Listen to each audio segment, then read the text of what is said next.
All right, guys. Today's movie, all about video games and the rise of the stardom of Frankie Muniz. What is your favorite video game of all time? Go, Mark. It's going to be Super Metroid. Mark, hit player one first.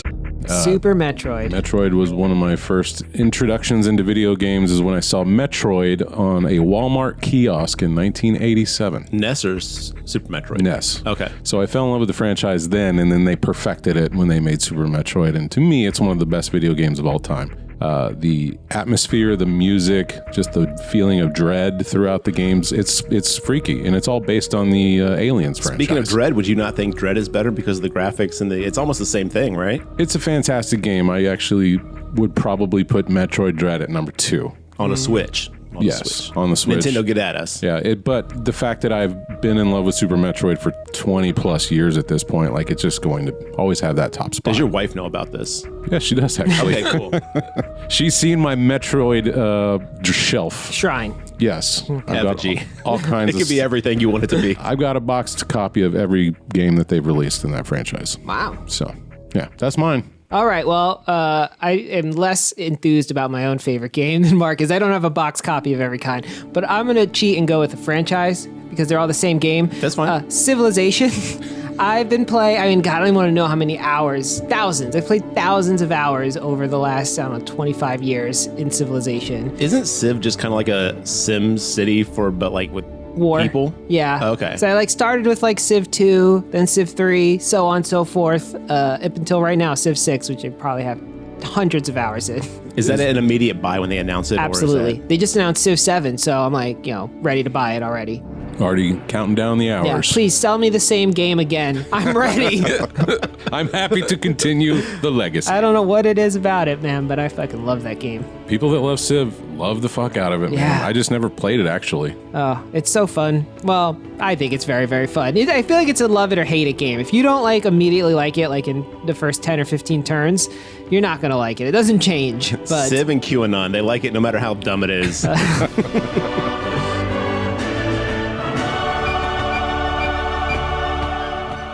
What about you, Garrett? I would definitely say franchise has got to be Street Fighter. To the day I die, Street Fighter all the way.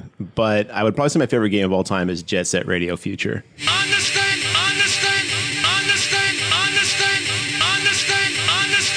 concept of love. Understand. Yeah, great game. We haven't gotten a remake of that yet. We got the first one, Jet Set Radio, or Jet Grind Radio, if you're in the Americas. Yeah, I think they re-released as Jet Set. They did. They did. When they re-released for the modern systems, the Jet Grind got changed back to Jet Set. So I think Future had better characters, had much more alive worlds. The graffiti, the music, the aesthetic, hit everywhere. It's been a while, but we did touch on it in the past. But yeah, if you're looking for something with an amazing soundtrack that still stands up 20 years later, Jet Set Radio Future and Jet Grind Radio. Fantastic. I've never heard of these games before. It's on the Sega consoles, and then it was released on the original Xbox. And I think it was a pack-in at one point, too. Yes, the Xbox One, the original OG brick of a system, right, came prepackaged after a while with GT Moto and Jet Set Radio Future. I was on a parallel path. I was a Nintendo kid You were until the playing PlayStation Civ, man. 2. Yeah, and actually I was mostly a PC gamer. You were playing Mario Sunshine. Yeah, I did play that one. Using the water. What is that water gun called? I don't remember. I forget. Doesn't matter. The fluid pack or something. Is it called the Hyper Blaster? Well, you can get unlimited ammo, but you want to drop it and beat the boss like God intended. Oh, I've got something to say about the Hyper Blaster. Yeah, you want to raw dog that boss. That's it. We're cutting in right there. Yes, no, maybe. I don't know. Can you repeat the question? You're not the boss of me now. You're not the boss of me now. You're not the boss of me now. And you're not so big.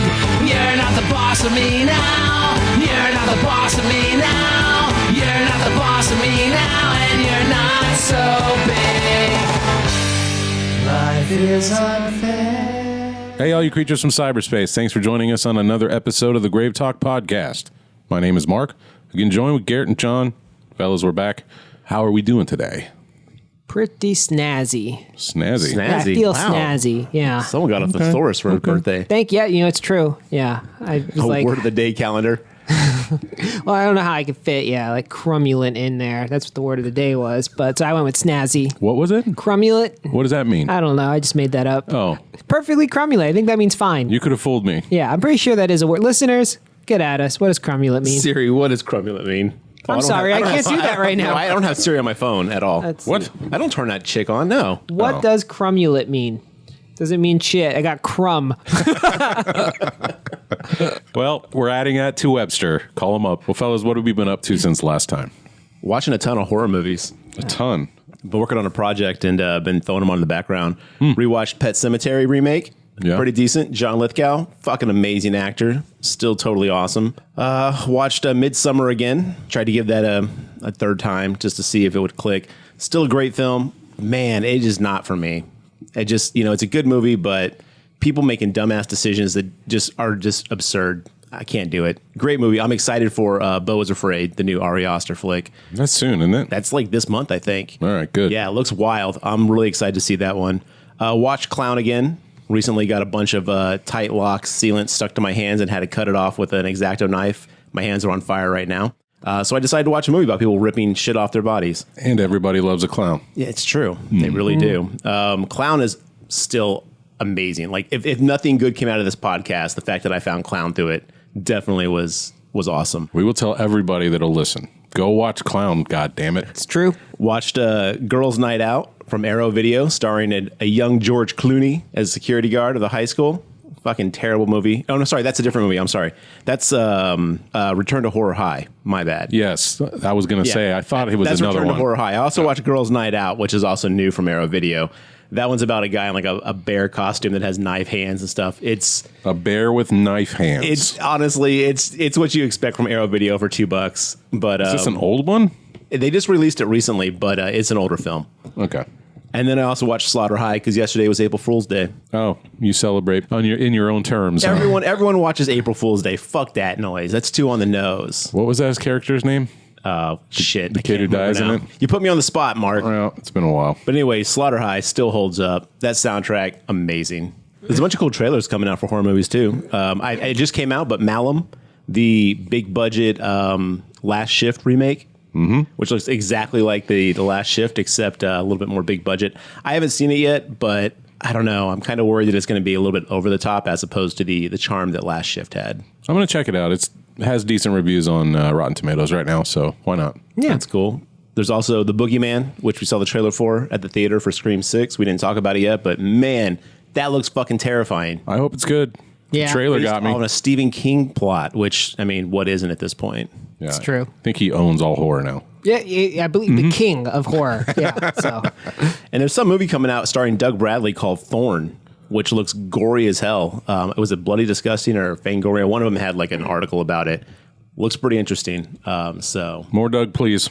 more Doug, please. That's what I say. Okay. That's my motto. All right, I like it. That's what I've been up to. Really doing the work for the Grave Talk here. yeah, that's true because I didn't watch shit. I watched. I rewatched the Evil Dead remake. Still amazing, tremendous film. Is it Leading up wrong- for the next one or what? Yeah. I guess sure. Let's say yes.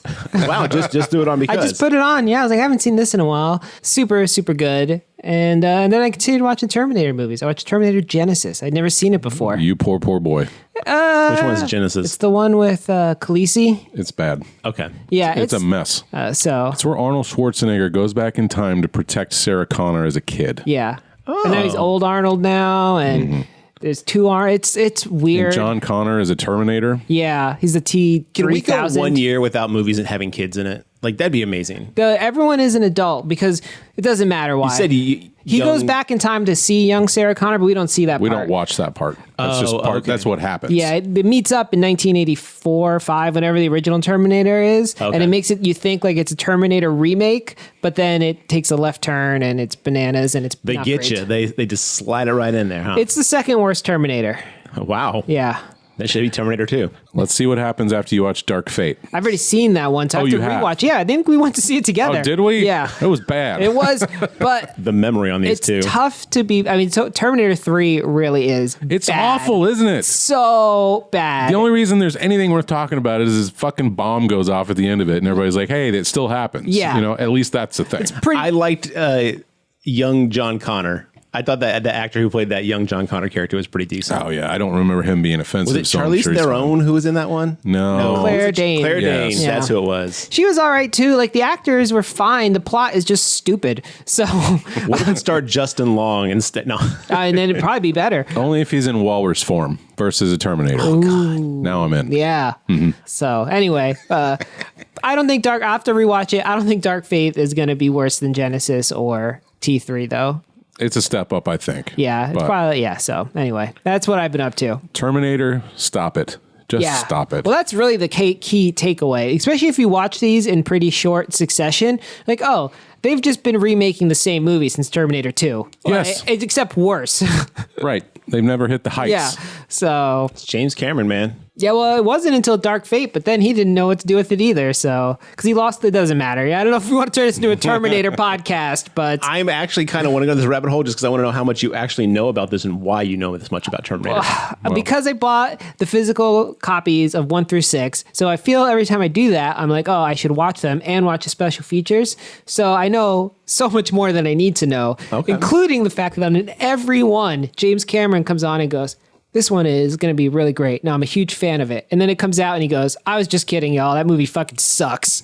Does he and really he does say that? over and over again. He Really? does that with Aliens, the Alien 2, like remake. He has like an intro. He's like, we recut Aliens, and honestly, this is the best way to do it. Blah blah blah blah. It's like a little intro. I was like, dude, what the fuck are you doing? Get out of the way of the camera. Like, just stay off the screen. Well, it'd be like in the making of, like the promotional materials. Yeah, they always cut to him and he's like, I think this one really recaptures the spirit or whatever. And then you like look it up on Wikipedia and it'll be like, later James Cameron came out and said the movie was terrible. Well, that's because he got a paycheck. Yeah, Hey, exactly. say this one's good so people go see it. So, How long do you think before he does it with Avatar? who knows? Once he hands it off to somebody else. Yeah. James Cameron lost the rights to Terminator after T2. So 3, Salvation, and Genesis all were done without him. And then he got it back because the company that made Genesis went bankrupt because that movie fucking sucks. And he was able to buy the rights back and then he made Dark Fate, but he let someone else direct it. Fate. Fate. You're right. Yeah. Dark Fate. Dark Fate. Yeah. Ooh, that's a good like subtitle for like an exorcism movie. Yeah, it would be. But instead it was a shitty Terminator movie. Well, maybe someday we'll do a Terminator retrospective like we did Predator. Yeah. But that'll be down the way. I went back and watched the 1988 The Blob. First time I've seen it this century. That's the first time it was in color, right? Yeah, the original was black and white. Yeah. This movie goes fucking hard, dude. I forgot how violent and amazing the kills are. Oh yeah, it's rough. Dude, Okay. you have to go watch, and we're putting it on the list. There's no Okay. question the Blob's going to happen. I was in the mood for another one of them meteorites crash into Earth, and then the town gets devastated by some organism. And I was like, I can kind of remember some moments of the Blob. I'm impressed. That movie holds up, and the soundtrack is great. The cast does really well. Totally recommend. If you haven't seen the Blob in a long time, don't sleep on it. I'm excited that you've remembered how good the Blob is by seeing it recently because that movie is amazing. Like when I saw it when I was young, I was like, this is insanely awesome, and like I've never forgotten how cool that was. It is better than it has any right to be. Yes. And you want to know who worked on this movie? Do tell. Frank Darabont, the guy that did The Mist, the guy that did Green Mile, the guy that did Shawshank Redemption. Is that how you came back around to this? No, I just had it in my queue forever, and I was like, okay. oh yeah, all right, I'll do you, Blob. And I was like, holy shit, Blob's amazing. Well, now I'm in. Yeah, go check it out. Listeners, watch The Blob. Anyway, today we're going to talk about Stay Alive from 2006. This one comes as a listener request to us from Kendra. She said, I would love it if you guys would watch and discuss Stay Alive from 2006. Now, Is that what she said? I'd love if you watched this movie. yeah, something along those lines. And we did. Like we said, we're happy to do any listener requests. Kendra, I don't know. Let me pull that back there, John. Mark. Or Mark, whoever you are. Look, you got me all fucked up when you said that. Okay. Look, we are happy to entertain the idea of videoing any listener requests. Let's just get this out the gate. If y'all recommend some shit-ass movies, we may not do them. That's obviously not true because we just did Stay Alive. Yeah, I love this movie. Oh, my God. Okay, let's get into it. Kendra, if you like this one, I'm sorry. We're probably going to butcher it, but I think it's kind of bad. Kendra, I got your back on this one. I love this flick. Okay, that makes one of us. Well, this one was directed by William Brent Bell. He is the brain guy behind The Boy and Bram's The Boy 2. Oh, really? Mm-hmm. Well, The Boy was actually pretty interesting. Bram's The Boy too. You trailed off Is there, that your John. back of the box? Yeah. They could have. Let's talk about The Boy. Okay, I haven't seen either, so I can't say. Okay. I've seen both, and I can tell you, The Boy is based off the Robert the Doll story. Mm-hmm. It's pretty decent for what it is. Brahms the Boy 2, not good. No. They try to make it more like the Robert the Doll story, but it's not good. Okay. They're like, what if we had the same idea but just did it again? And worse.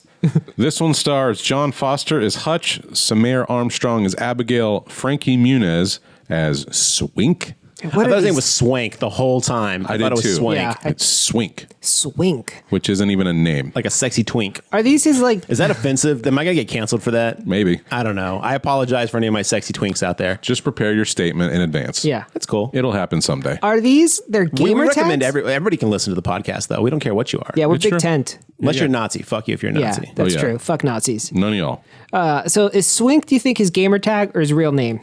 Oh, great question, John. If it was his gamer tag, it'd be Swink420. That's I don't true. think so. He wasn't a big weed dude. He was like the nerdy. Swink69 then. Yeah, he was more of like a math nerd, so it'd be Yeah. like, Frankie Muniz of You're Not the Boss of Me, Malcolm in the Middle fame, and Agent Cody Banks. And Samara from the OC, the chick you named right before. Yeah. Not a big character stretch for Frankie Muniz, though.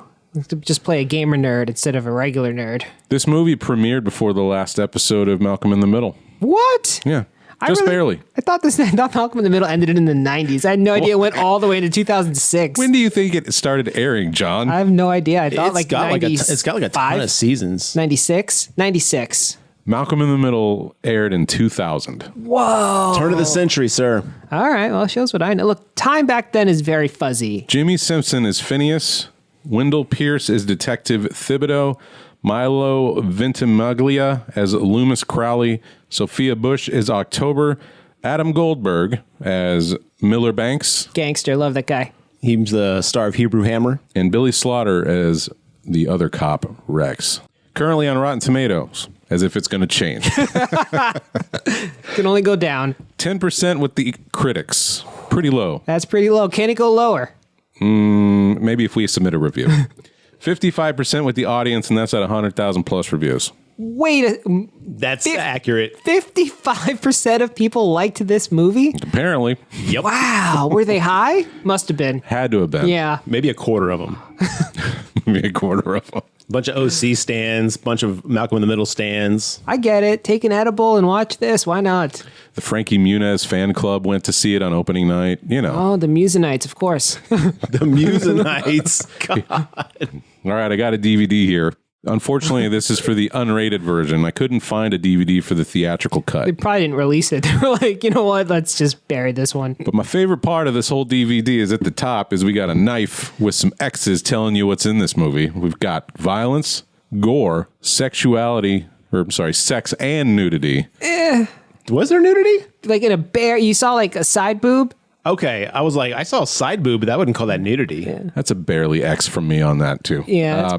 A barely X. Oh. Boom. Profanity and drug use. Not in the theatrical version. Well, they smoked weed. Did they? He takes a rip off that bong. Remember when bro. everybody thought he was dead on the table and he sat up and he was hitting a bong? That's right, with his Alienware I'm computer. ripping this sweet bong, bro. Who rips up? Whatever, it doesn't matter.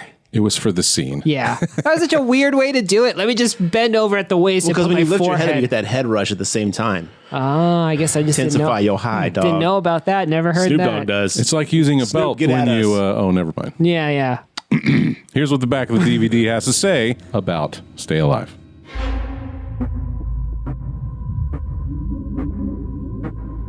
The blood runs deep in this unrated director's cut of Stay Alive, which we didn't see. The mind-bending thriller about a killer video game.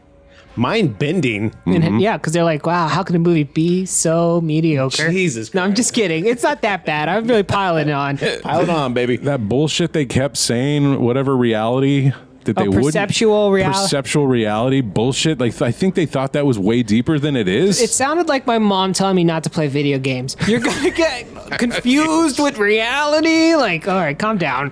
What is blocky graphics and what is real? I don't know anymore. The real world and the game world gruesomely collide with a group of friends play Stay Alive. Ooh, alliteration. I like it. A mysterious underground video game. That sounds so fucking dumb when you say it like that. Yo, bro, you got an Xbox. I got an underground game for you to check out. A mysterious underground video game that kills the gamer who characters dies in play. In a death-defying race against time, the survivors must solve the mystery of the game while desperately trying to stay alive. More spine-chilling gore, and action, plus all new, never-before-seen material, which we didn't see. Yeah, still not seen. Including a new character subplot. What? Push this version way over the edge than what could be seen in theaters. Yeah, I bet it does. It was 2006, though, so the bar was set pretty low back then. So the original cut we saw was 85 minutes, I believe, and this one stretches it over 146 minutes. Amazing. Take that, Schindler's List. What is this, the extended Lord of the Rings? Yeah. Holy shit. We're looking at... You have my Xbox controller. So good. 100 minutes is the unrated cut. So they put a whole character subplot in 12 minutes. Apparently. Must have been a really good subplot. What character is it? Who was missing a subplot? Oh, all of them. So Maybe, God. Maybe the Adam. Maybe the boss? The boss. Yeah, him playing Silent Hill 4. They cut all that out. The only extra 12 minutes I want to be stuffed into here is to tell me what the fuck that GameStop manager guy was all about. Oh, imagine if he was involved. The subplot is that he actually made the game. Let me guess. Your wife and kids are driving you nuts. Hey, will something take the edge off? Some with a high frag count, I presume. Do I look 12, man? I take it you don't play then. Okay, I'm about to say, did we ever find out who made the game? Because I No. have notes asking, like, did we ever find that information? I assume the ghost lady made the goddamn game and put it out she didn't go to herself. coding school. She doesn't know how to Yeah, code. no, it's Tweak from the GameStop. That's how he got the final version for the PlayStation. He's like, I'm gonna need to recompile this shit now. He's beta testing it. Yeah. That's the missing plot we need. Well, fellas, what do we think of 2006's Stay Alive? You guys dug it, right? Oh, I was a huge fan. So much so.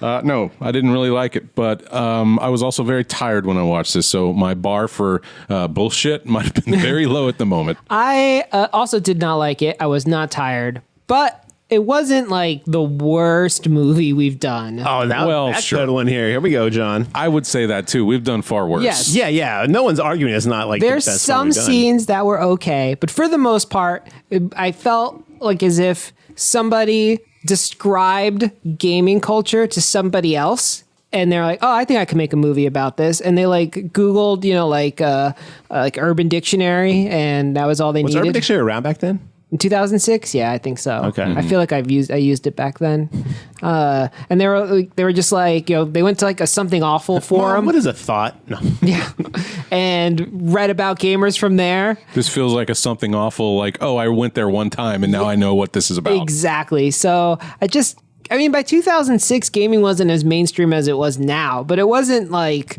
an unheard of thing that people were like, gamers, how, oh, man, they're so weird. It was pretty mainstream. I was alive back then. I remember. Jesus. Old man rants on radio. To me, this film makes you think that they think gamers are just horny pieces of shit. Yes. Have you met gamers? I mean, Yeah. they're Most horny, of them are. but not necessarily pieces of shit. At the time, let's not pretend like gamers back then weren't a very questionable subplot. I mean, a subgroup of. In 2005, I think we were well more mainstreamed at the point than being Xbox. See, I'm gonna pull it back a little bit. 2006. As someone who worked at a store, at Toys R Us to be exact, at the launch of the PS2, let me tell you, there was a very questionable people who were buying a PS2. Now, eventually, the PlayStation 2 actually was what got a lot of people into gaming because it doubled as a Blu-ray player. DVD. The DVD. I'm sorry. God, really? PS3 was Fuck, Blu-ray. I'm old. Yeah. Anyway, yeah, as a DVD player that was affordable as opposed to most, which were like $300-400. But there was still some. I mean, not everyone was a piece of shit, but there was a lot of weirdo fucking people that were into gaming back then. But 2006, when this movie came out, we're talking like peak World of Warcraft popularity, right? So tens of millions of people were playing WoW. What else was going on in 2006? Trying to remember, right? God of War had already been out by then. That was very what? popular. Really? Yeah. We're talking a lot of mainstream franchises were very popular in 2006. Look, the goth chick played video games. She was like cool. October. Adam. what's the guy's name? The boss guy. He was a CEO executive guy who played gaming or whatever. So, Poorly, yeah. Okay, wow, judgy. Coming from the worst video gamer. I think this You don't movie want had him on your team, do you? I think this movie had a very good subset of like different characters of like a wide variety of personality types. Yeah, God of War came out in 2005. I would say only the stoner guy and Swink, Frankie Muniz's character, were the only ones that were kind of even weird, and even then, not even that weird. Well, Twilight Princess was in 2006, which means the Twilight Princess, The Legend of Zelda: Twilight Princess. I don't even remember that game. It was the Wii one, which means the Wii was out. So the Wii was a huge fucking hit in 2006. So when did the Xbox come out? Early 2000s. 2001, 2002. When did 360 come out? 2006. So wait, the 360 is out and they're still putting out games on PS2? When did the PS3 come out? Well, okay, we need to rein it back a little bit before we get all mad at this. This was one of the last movies shot in New Orleans before Katrina hit. Oof. Katrina was in 2005. PlayStation 2 and Xbox 360 overlapped. PlayStation 3 and Xbox One were the compatriots. November 22nd, 2005 is when the Xbox 360 came out. Yeah. Okay. To be exact. All these were out. Okay. Yeah. Elder Scrolls 4, Gears of War. Oh, Guitar Hero. Take me back to 2006, bro. I fucking loved Guitar Hero. Anyway, You can just come over. I got it still if you want to come play it. You gotta play in 2006. I liked this movie. I thought it was actually really fun. It was stupid in all the right ways. The plot was batshit stupid. That was bananas. But I really enjoyed the characters. I thought it was well paced. I really liked some of the dumbass dialogue. It definitely was written by an old man who basically listened to their kids gaming and was like, yeah, I got this. But also not really, because I remember voice chat back then, and there was not enough homophobic, racist ranting. What, and Clown, that little kid's talking with his buddies while they're playing the game. Yeah. They're like talking mad shit, like, I'll fucking kill you, bitch. And it's like, there you go. That very realistic. That's someone who actually got on some Xbox with a kid. But okay, so if the 360 was out in the late 05, do you think we've already hit peak racism from little kids on the internet? That's where Do you this think is where peak it's about racism to ever went away? No, but I always associate that with the Xbox Live 360 era. I think this is where it's going to crest. This is the peak right now. I think it always existed. I think you just gave an easier way to distribute it back Like, when then. does Call of Duty really hit it? That, I think, is peak Xbox Live nonsense. Call of Duty 2 was a release game on the 360, I believe. We're about to hit it. Okay. These poor 2006 people, they don't know what's coming. The wave of just homophobia that's coming their way. Anyway, gaming's awesome. No. Yeah, now, I mean, we've come a long way. Stay Alive is rad. I spent $17 on this movie because you could not rent it on iTunes, and I couldn't figure out how to find it for rent on Amazon or Hulu. So I own this movie for $18. Well, $17.99 to be exact. Save you some time in the future. I don't think you can rent movies on Hulu. So if you're looking for ways to rent on Hulu, you're off the mark, bro. Maybe that's one reason I couldn't find it on Hulu. But yeah, I know it's available for rent somewhere, but I could not find it properly. So I'm glad you enjoy your purchase. But I will loop back around and watch this film and give you guys a status update a year from now. Okay, I appreciate that. Yeah. I don't think this movie hits anywhere near so bad it's good. I think it's just so bad it's The bad. dialogue, everyone's swinging for the fences. The only one who's not actually like doing a really fun Swing job. it, dude. This is some of the poorliest acted movie I've seen in a long time. Hey, you can swing for the fences. Doesn't mean you have to hit the ball, bro. Yeah, so many strikeouts. A lot of people strike out swinging for the Okay, fences. that's fair. If I said going over the fences, that'd be different. So what's the basic concept behind this, right? Our group is going to find a video game, an underground. Boy meets girl falls in love, they elope, families hate each other. Wait, that's Romeo and Juliet. Yeah, that's totally something else. Oh, shit. But- Come across an underground video game, dun dun dun, which when you die in the game, you die in real life, but not like instantly. You don't have a heart attack. Whatever happens in the game happens and to you. So if you get stabbed in the game, you're getting stabbed. If your head gets ripped open, your head's getting fucking ripped open. And if you just happen to be around, you also get killed. So like those poor people, roommates. Did we want to mention that this is a Stay Alive production? Oh, I loved that. I was like, God, you know. Stay Alive production presents Stay Alive. And I was like, interesting choice. There was many production houses in the front of this one. I was like, oh boy, here we go. Yeah. When the movie first opens up, you fly into this like CG mansion / like courtyard area. And I thought that was one of the dumbass production logos. Me too. Like it was all like, Big House Productions. And I was like, oh, what is it? And then it like started. I was like, oh, we're in the movie. I was like, when's the logo coming? I knew we were in trouble when I heard the same screaming sound effect 4 times in 30 minutes. Every jump scare, they do the same woman screaming sound effect. Yes. Like, just to really like drive it home. It's like, oh no, somebody bought this somewhere and they're like, I'm getting my money's worth. It came on one of those 100 sound CD pack, royalty free sound effects. When you got your first DVD ROM player, it came with the sample pack of all the sounds. It was a clip on there. Exactly. Also, the controller rumble sound, which plays nonstop in the movie, it Sounds like a didgeridoo. It sounds like a pager left on a table. So this dude's playing that Stay Alive. We don't realize what it is. He's walking to this house, so it's a bunch of CG graphics. They were really proud of their CG. And I think at the time, this was pretty decent CG. I got no complaints about the graphics. No, and the lighting effects for this are probably way more advanced than anything in 05 could have done. Yeah. In the game? Yes, in the game. Okay, I was going to say, the lighting effects in this movie, like the lighting of this movie was really poor. I'm not trying to dogpile on like people's like, because I got to respect anyone who makes a movie and puts it out there. But like some of the choices they were doing, like oranges and blues in the same shot. And I was like, oh God, you guys have got to learn to fucking color balance. Who was ever in charge of the lighting did a poor job, but the lighting inside the video game, I was like, this is actually way more advanced than like a PS2 could handle. Oh, definitely. You know? Yeah. So that's where my started questions like, what are they playing on? Because first off, I would have played something similar to this, but not to this technical level. Well, they're level. on PC. The whole movie, they're on PC until the very end. They put it on PS2 to show that it's like mass distributed. No, because when they get it doesn't even matter. But the logistics of the scene that's coming where they all play the game, I don't understand how that happens. You mean 5-person split screen? Yes. But also one person over the internet, but they only have one disc of the game. Oh shit, I didn't think about that. Yeah, no. There's John's only right. one disc of the game. Yeah. So whatever. Look, I do not need you putting plot holes in this leaky ass boat, all right?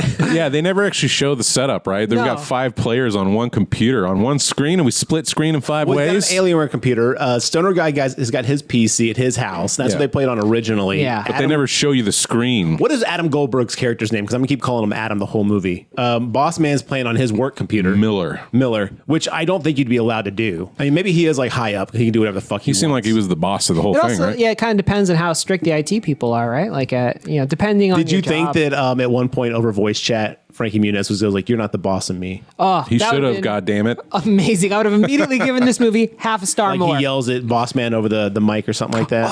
Or later in the movie when we see him come back at the very, very end. Oh, where he's getting attacked by the lady? Yeah, and that's Or how he he- gets him out. Right, that's his one-liner. Yeah.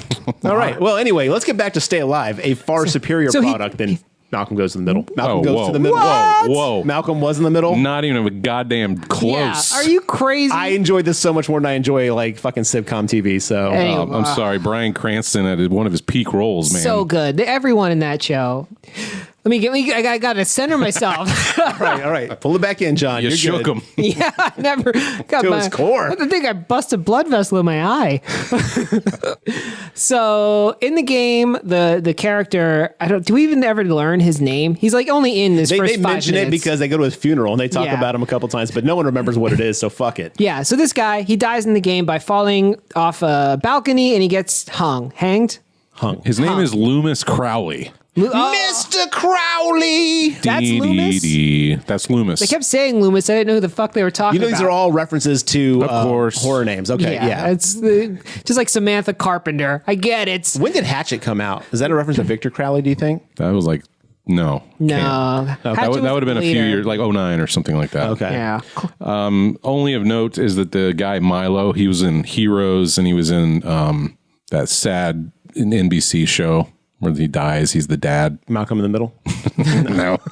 Sad NBC show where he dies? It's not Modern Family, but it's like the one that came after that. Anyway, let's stop talking about sitcom TV. Anyway, so we see the dude die in the video game. He gets hung by falling over the balcony. Yeah. And he runs upstairs to go tell his buddy that he died in game. And he opens the door, and his buddy is fucking his girlfriend or a random chick with a giant pig mask on. What the fuck was that? Look, that's called roleplay, John. Some couples, to spice things up, will do weird ass shit. All right. I don't get the pig mask thing, Yeah, but that's you know, what- I'm not going to kink shame on the No, podcast. I'm not here. It just seems weird for this movie. I was like, did we just like walk into like a Snuff film. yeah. This is us. Yeah. It's weird. No, that's the name of the show. I was like, yeah, whatever you're talking about. Yeah, whatever. Yeah. Seventh Heaven. Look, man, it's what is it? Yes and. I was just yes anding you. I had no idea what the fuck you were talking about. Sure. Yeah. No. In the unrated version of this scene, the couple goes, "We need to get you a girlfriend. Would you like to just sit and watch?" What? Really? Why? What? Okay, whatever. You know what? Why, John? Because voyeurism's a thing. Yeah, but he's really excited about playing his video game. He's not here to see people fuck with a pig mask. He's here to go play Stay Alive. Well, he's dead now, so he can't. He's not dead yet. He's about to be dead. In the game he is. In the game he died. That's true. So anyway, he doesn't want to stay and watch because they never offer it in the theatrical version. Oh, and he calls his friend who becomes the main character, Hutch. and he's like, "Hey, come over and play Stay Alive with me." And Hutch is like, "I can't." And now he feels guilty. I got shit to do, bro. Yeah, so like, get lost. Go watch your roommates fuck. Why don't you describe the game Stay Alive? Stay Alive is a first person / third person / whatever this game needs. /Civ. Yeah, kind of. Sometimes it's like a horror game where you're like creeping and crawling and exploring, like a la Resident Evil or Silent Hill. But then other times it's like a action game, like a Left 4 Dead or something, where you're mowing down these like zombie children, I guess. I don't know what they were. They were like spirit zombie children. Demon girls. Demon girls. And you're just trying to stay alive. And later we learn there's like some... Whoa, I just got that. No, I'm just kidding. Yeah, well, don't worry. They'll tell you 5 more times. Later we discover there's a game mechanic with roses because demons hate roses. So you also got to manage your rose supply. Well, that's it's like a safe spot. It like gets away all the darkness around you or stuff like that. And the main baddie of this place is Elizabeth Bathory. Yeah, and she hates mirrors. Yeah, well, that's actually true to like the mythos, the Elizabeth Bathory thing. All right. Ready for story time? Please.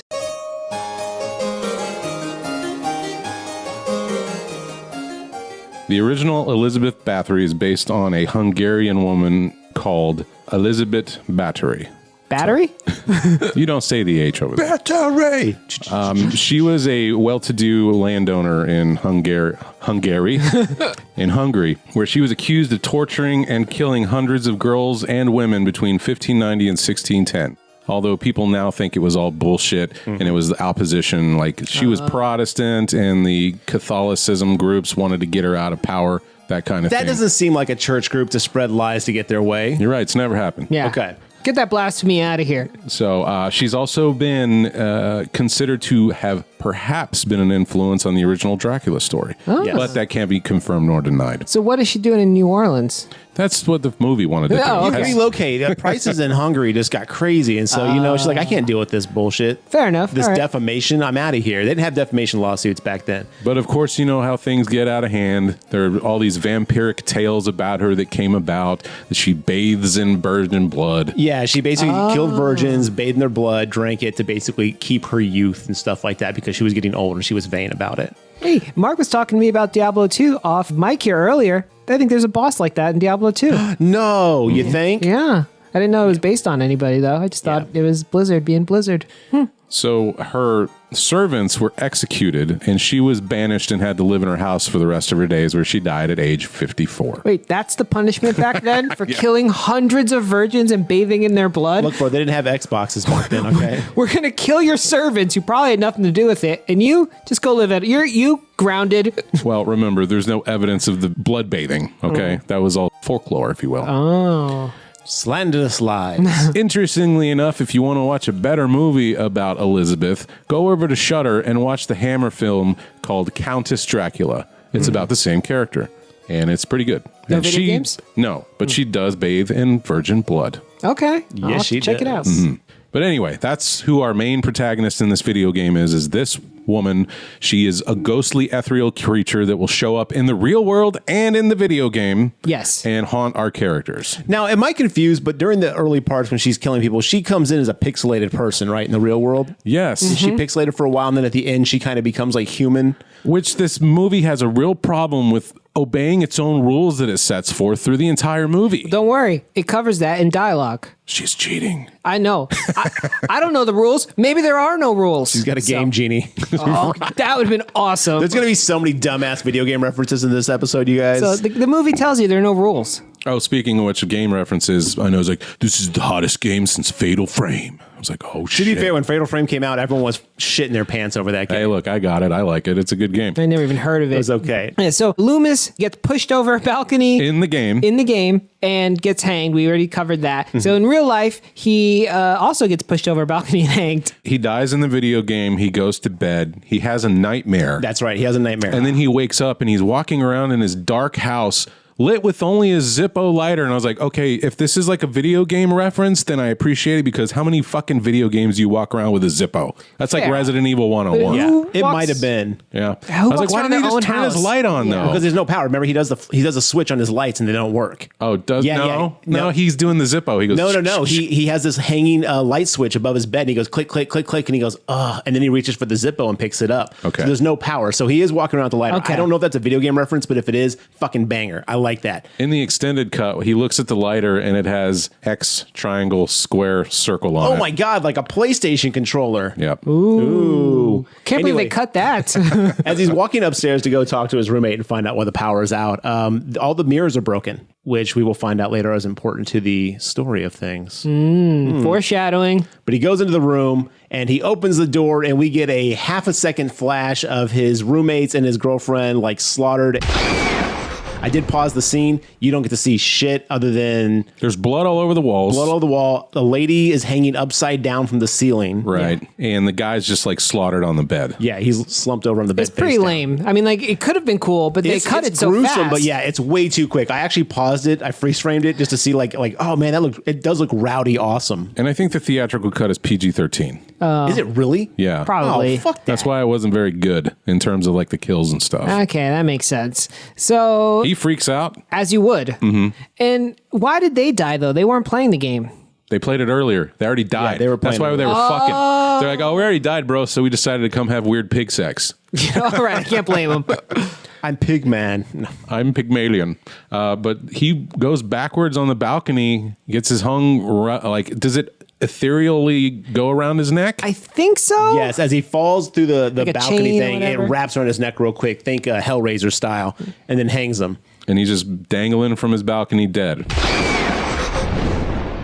Just like in the video game. Whoa. And then, Creepy. title, Stay Alive. Just in case you forgot what movie you were watching already. Cut the semi-charm coming to life. Do, do, do, do, do, do, do. No, cut to the Bee Gees. Better. No, I know, but that was the song that was in all the trailers back then. Oh, was it? Yeah. I don't Oh, remember. you're right. It's like Johnny's just got his life back in order. Do, do, do, do, do, do, do. But now he's got cancer. You know, it's just like, I don't know. They always had that song in the fucking trailers. That's dark. Yeah.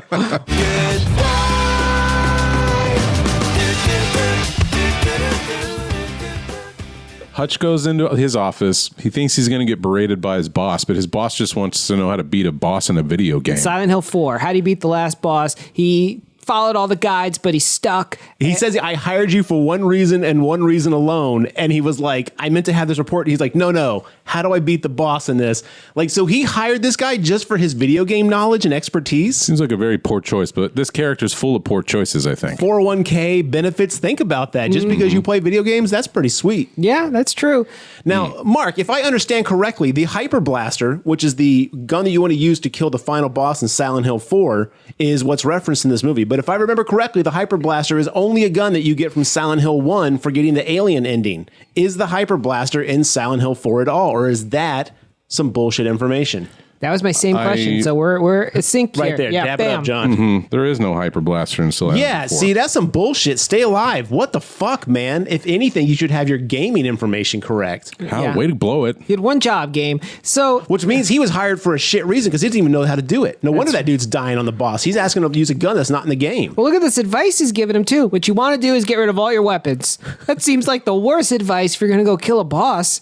Like, imagine you're playing Doom or whatever, Yeah, and you just strap throw up. all of your guns away. And you like just want to punch the boss to death. I mean, that's like, I don't understand. Yeah, it was bad game advice, but you know. Anyway, let's get back to Stay Alive. And he says, one of the weirdest lines in the movie too is his friend comes in.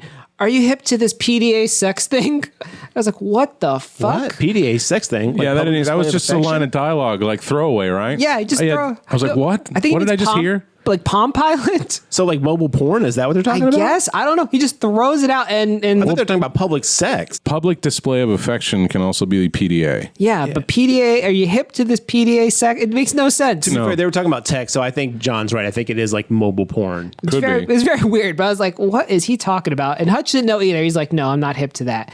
And then he gets a phone call. Somehow at his boss's office, he gets a phone call. He finds out Loomis is dead. Who's calling him at his boss's office? Doesn't he have? We see that he has his own cell phone later. Yeah. So why are they calling a landline at his work? Well, next of kin, bro. He's a friend. Yeah. He's not even a That's kin. actually a pretty good turnout at his funeral, too. Right, which Hell yeah. happens like the next day or the same day. He like leaves work. I and goes imagine to it's the happening funeral. the same day. They're like, are you showing up to this thing or not? And he's like, oh, bro, I got to go.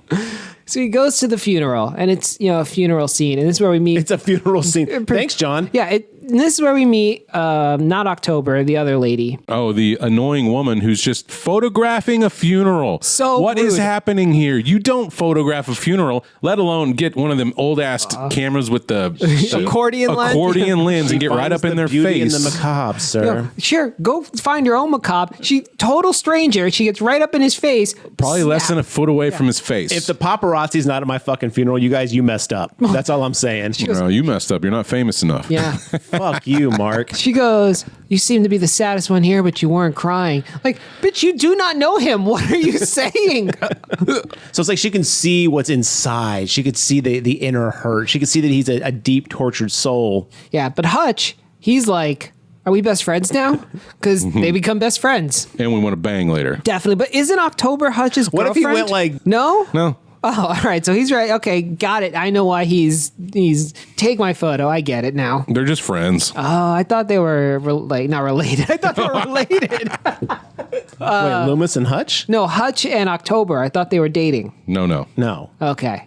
No. Well, I just made up my own story. In one of the cut scenes, they all met playing Unreal Tournament. Oh, okay. That is fairly believable. Yeah, first person shooter. It was pretty popular in the early 2000s. Loomis's sister comes and is like, hey, here's his gaming shit. My mama's going to throw it away. I don't play video games, but he'd want you to have it. To be fair, that's a quick turnaround for throwing uphill and stuff, especially I if somebody know. just died. Like, here, it's been like 2 days. You got to get this out of the house now. These are items of evidence. Yeah. One would argue, let Yeah, alone because this is a murder. Yeah, three. This is not a natural cause. 3 fucking slaughtered triple homicide people. over here. Because our group is going to be target number 1 fucking suspect through the whole fucking movie. I didn't even think about that. That's true. Well, it doesn't matter. She gives him the video game, and he's like, so he takes it back to like his little crew. So yeah, now we meet up with the gang, which is honestly, this is where the movie gets good for me. We got October, who's like, This is where we got every laughable character ever. Dude, they're amazing. Hey, we got a goth girl named October. Yes, we got October. Get the goth fuck girl, out of here with that. Who's into some witchy shit, as we find out from the stoner guy whose name is what? Phineas. Phineas. and that's her brother. And he- October, while into witchy shit, not into good quips though, because she says such bangers such as, you know what the problem is with your mouth? Insensitive shit that comes out of it. That's fair. Zing! Although she also does say a line, if you had any less sense, you'd be half a penny. Oh, and I was like, okay, Dude, that's all What I'm right. saying. You guys cannot discount any character. For every banger, they got one misstep. Sure. And then, like what- so Phineas is like, this is a sad thing, blah, blah. And then Swink. God. Swink shows up, which is Frankie Muniez's character. Who and he's wears like, a green visor upside down? Sometimes. Who owns one of those? That's the stupidest thing ever. You have one. I do have one. How often do you put it on your head? I bought it as a gag because I was doing a video for someone where I was counting money. And so I had one, and I saw that movie, and I was like, holy shit, I think I have one of these in my closet. And I sure enough did. Well, now you can cosplay as Swink. No, that's true. Next Halloween party, you just walk around with a game controller and an upside down visor. I'm going to go with Seth Green from Can't Hardly Wait. Well, you can do that too. Lots of options once you get one of those hats. It really unlocks the potential, doesn't it? So Swink is basically your standard gamer nerd and, uncool, but he's trying He's to not hang your out. standard gamer nerd at all. None of these This people- guy says things that don't make any goddamn sense at all. He's like probably on the spectrum before we knew what the spectrum Yeah. was. He's rattling off nonsense through the entire movie. I was like, nothing you said makes any sense. Nothing you say makes any sense. And he keeps bringing up this, what reality is it? Perceptual reality. So he's like, dude, if you play video games too much, there's research that you'll confuse real life and video games and they'll start to blend together. Which is like, are you That like, was a real concern back then, bro. Maybe like Bob Dole in 1996. By 2006, nobody was thinking that games were merging with reality Look, anymore. after the PMRC, nothing was out of bounds, okay? The PMRC? Yeah. Remember when the fucking Twisted Sister. I almost said Twisted Metal. Twisted Sister and Frank Zappa, the music thing. Oh, right, with the sticker. Yeah. That's right. I told that's Nancy Reagan, right? No, it was Tipper Gore. Tipper Gore. Yeah. But gamers weren't talking about that shit back then. No, not in the parents least. and the people who had to control the narrative were worried about that kind of stuff. It was the whole if you do violence and you're gonna. My point is don't call him a normal gamer because he's not. What should have happened is a scene where maybe one of the parents or the detectives. Hey, you've been smoking with people who are like, if you guys do too much drugs, you can get blah blah. I mean, come on. Never to that level. No. Never to that level. Maybe not, but it's a movie. Everything's amplified. Oh my god. I got it. The detective goes and introduces this concept, right? You can we're like, oh, here you go. Here's what I think might be happening. They could be talking to each other. Doesn't matter. Not the gamer guy. Gamer people don't buy into this shit. That's why they're gamer people. I think that would improve it. Thank you. Mm-hmm. Yeah. I'm here for your headcanon script improvements. Hollywood, you know what to do. So we meet the gang, and they're all there, and they decide to burn one for their bro and sack up and play the forbidden game. And they invited Abigail? Yeah. How did she get there? Met her one time at this funeral being a weirdo. Let's have her come play this game and burn one out. No one knew her beforehand. No. So she was just at a funeral. Yep. Dude was like, hey, come with me. Look, I get it though. I thought it was weird because I thought he was with October for some reason. So knowing that he's single, yeah, sure. Come on over, man. And then she's immediately weird because she's like, let me take a group photo. Okay. So they start the game and they have some sort of strange gaming setup where they're like split screen across 10 But there's TVs. no split screen on the TV. No. Everyone has their own TV somehow. And everybody grabs a weird third-party controller that you can't identify. Right. But they're playing on a PC, so nobody's using a mouse and keyboard, which is the whole reason you play on a PC, especially in 2006. Shout out to Alienware, who clearly got the hookup from this movie. Yo, where's all my WASD players at? Telling you. Mm-hmm. No, especially back then, nobody was putting controllers on their PC. They Not were really. all keyboard mouse people. He's not wrong. Bold statement. Yeah. If you in 2006 were we don't doing that, we don't need to get in your bona fides Tell about what me. you know about PC gaming. Let's move on with the plot. tell me. I want to know. So they turn on the game and they immediately are confused because they've never met unskippable cutscenes before. And he goes, she's being real stubborn. She won't let me get in. But then Abigail's like, he's very Phineas is being very sexual with the game. yeah, very weird because it's pretty normal to turn on a game and see a bunch of bullshit. But Abigail is like, maybe we got to read this poem. And Swink goes, that's next gen technology, voice activated. And I was like, that probably was fancy in 2006. It's very fancy. Yeah. Probably fancy for now. That's not something you see pretty standard now. Not When everyone did has the a mic. Dreamcast come out? Okay, look, Seaman doesn't count. Nobody owned that game. Somebody owned that game. And you had to buy a microphone. Separate. They all had headsets though. I guess because of the boss was playing separate. So they say this poem, and now they're in the game, and they're all terrified immediately because they see one zombie kid demon. Now, I'd like to say one thing about this video game that they're playing. That kind of creativity they had of like, I'm going to read this seance poem to start the game is basically going to be your conscription into having to play the game with Ghost Elizabeth. Yeah. Right? That's the most creative this game ever gets. I do like that concept. I wish they would have pushed it more. Let's see some more cool stuff in the game that wouldn't have been there. You know what I mean? Like, it would have been neat to see what other ideas they could have added to. I'm thinking the gaming parts were very expensive because the gaming parts did look good. Like, I think we touched on it. They looked better than video games in 2006 looked. True. So I'm guessing that's why they were pretty stingy in showing in-game things. But I feel like just more of that wow factor of this is really next level. Oh, look at this thing you can do in the game that you can't do in regular games. Yeah. That would have solve helped this it a little problem bit. for you real quick. Some 40-year-old man heard about some new things that were happening in video games, i.e. voice command, which was already out. And that's as far as their knowledge went. Fair enough. They're not going to come up with new ideas of what video. They're not spending that much time on this. But they do later. It would have been cool if they had, but honestly, Well, that's what I'm saying. yeah, no. I wish they would have. Yes. I think it would have been neat. Later, they show that you can drop things in the game and they show up in the real world. I wish that would have, played a bigger role because that's pretty cool. But no. Well, they do the crowbar Yeah, that's the only time it happens. and the roses, right? It's Don't all the the way- roses? No, also he unlocks a key in the game and unlocks the door in the real world. All the way at the Yeah. end of the movie, though. This all happens in the same Yeah, yeah, yeah. 15 They minute don't, span. honestly, they don't play a lot of the game in the middle of the movie, though. Like, that's to be fair. They don't really start playing the game until they go to the Bathory residence, or what is it called? The Jarouge Plantation. Plantation. Yeah. Also, plantations. Fuck those places. That's true. They're so creepy looking. Good setting, though.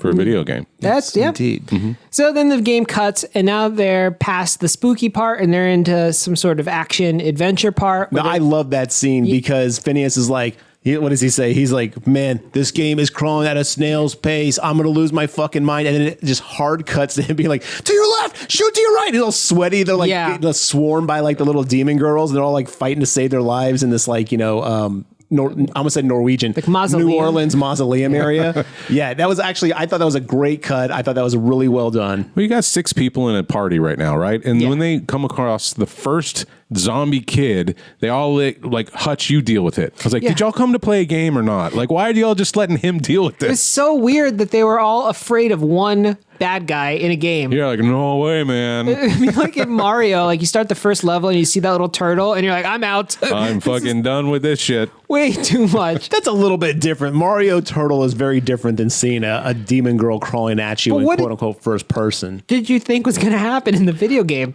Did you boot up the game to sit there and go, no, I'm not going to do nothing? Yeah, I mean, it's pretty obvious it's a horror game too. So what did you expect? Yes. Right. Yeah. Doesn't matter. I'm not defending their stupidity on this. I'm just saying, like, like it would be pretty like jarring. Like the first thing that happens is like little demon girl like wiggly facing towards you. I'm like, whoa, whoa, whoa, what the fuck? I'd be like, this is fucking awesome. Also, how'd they get weapons? They got to pick weapons, right? The character creator, Yeah. I think you got a weapon when you Which start. also, fuck people who make themselves in video games. You know what? If you have the chance to make an avatar, make someone completely uniquely different than who you are. It's incredible, though. They were able to get those avatars to look exactly like them in 2006. Which I thought was going to play into the overall story of maybe the person who made it knew these people and was like fucking with them for some reason and basically put them in the game like, oh, I'm going to get back at them as a revenge thing. And that'd be dope. that was that. Or if at least they just mentioned it, like, it's weird we're exactly in this game, but it doesn't matter. Or maybe they were so generic that they all were characters in the video game. Hey, that one looks just like me. I'm going to pick that guy.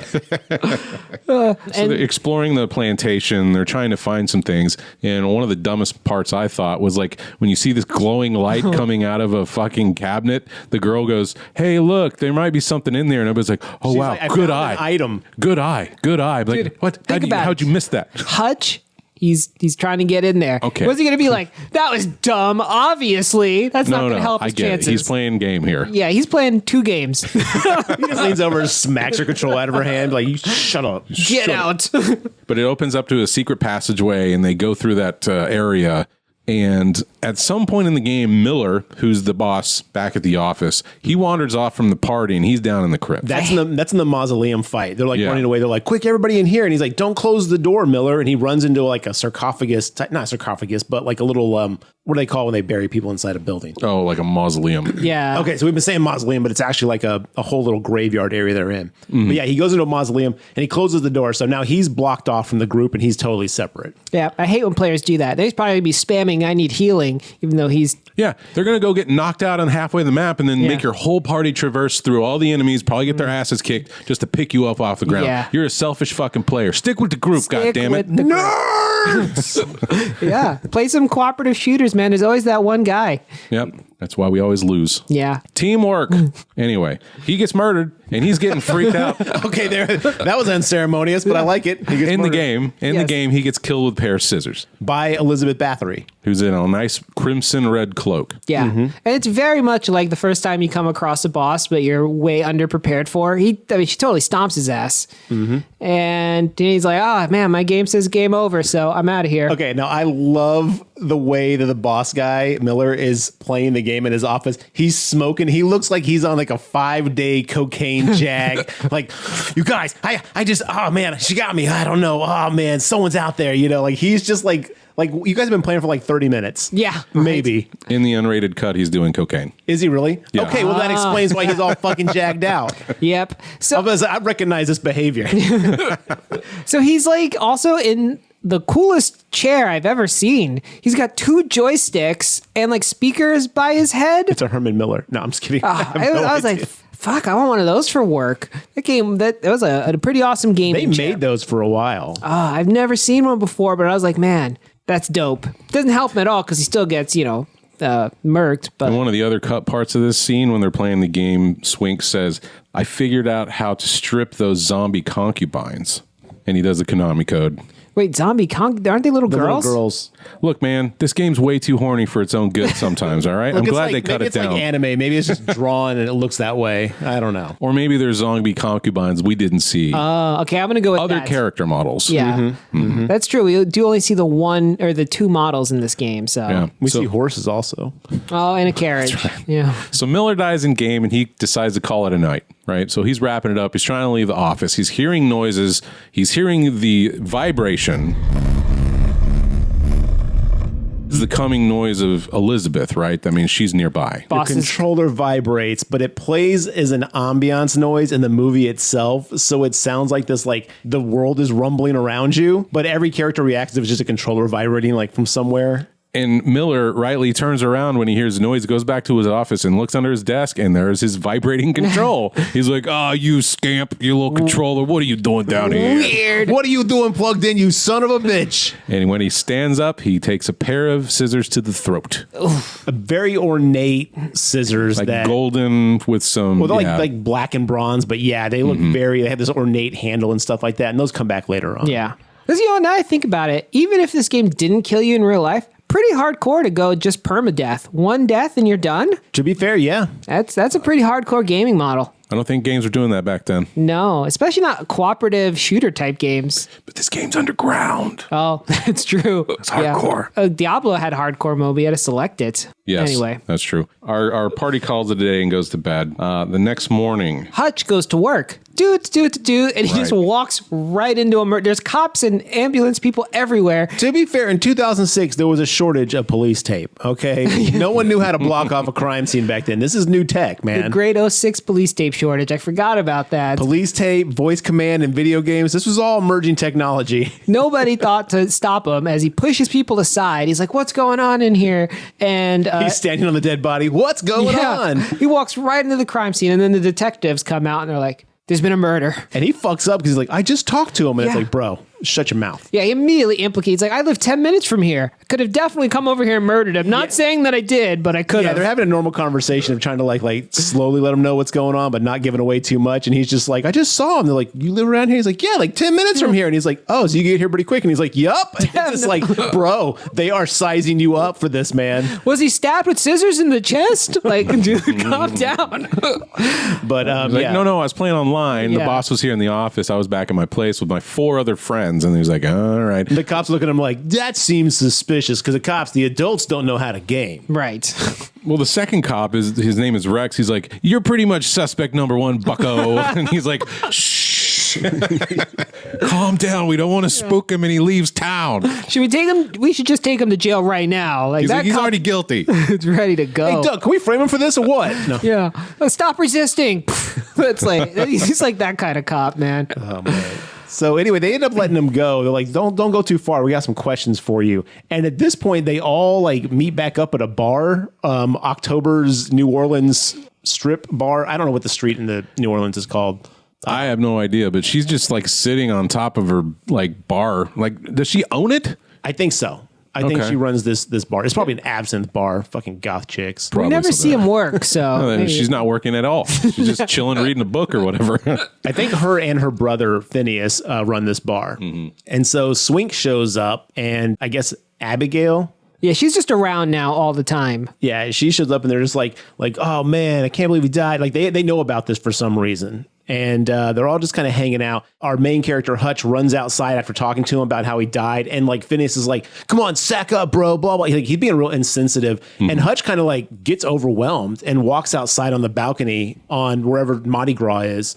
6th Street. No, that's the here. Bourbon Street. Bourbon Street. Street. That's the place I was thinking. Because this is right on the fucking Bourbon Street place. This is That'd like be a a famous very building. expensive bar to Very. maintain, I They think. could not afford this place. Hell Yeah, no. considering there's nobody in it. So one thing we didn't mention is that Hutch has a moment to see Miller's dead body on the table. Like the cops didn't like put a No. sheet over it or nothing. He's just like sitting like in the waiting room of the reception and looks over and there's Miller dead on the fucking table. New information. Again, this movie is fraught with like they didn't think through the scene. And I don't know if they did it for visual like impact or if it was just like they just didn't think about it. But yes, this movie is chock full of shit like that. So yeah, after they meet up at the bar in New Orleans, Bourbon Street, what do they do next? They talk about the murder of Miller, and Hutch gets a little like overwhelmed, and he goes out to the balcony, and that's where Abigail like goes out after him. And she's like, hey, you okay? And he's like, it's just a lot to deal with right now. And inside, October is talking to Finney. She's like, dude, you got to be more sensitive. Like, you can't just, his friend just died. And he's like, we can either get busy living or get busy dying. Yeah. Like, family. Some shit like that. He's an insensitive prick. He lights a fire around Hutch, and that's where we also discover Hutch's parents got burned to death, and so he's terrified of fire.